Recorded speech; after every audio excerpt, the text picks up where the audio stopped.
Hi everyone, we are JRAK. We have a new product, but actually it's still a prototype and it's not our product, it's from the JRAK. It's an ATEi licensed Costa Signature Pistol. It's made of steel and it's easy to operate, and the base was used the WE product.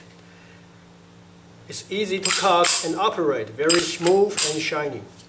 But the steel slide is heavier than the original setting, so though it's a prototype, but we still can do a little test. I press the valve to show you the green gas now is empty. I try to fill it.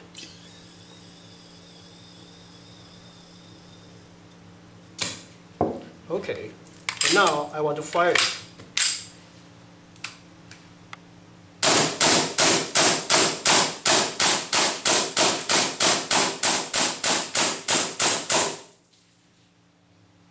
The steel slide works perfect and locked to the rear when the magazine is empty.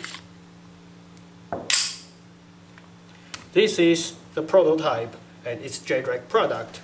If you have any information you want to know, please stay tuned and watch our FB, whatever is JRAK or Airsoft Taiwan. Thanks for watching. Goodbye.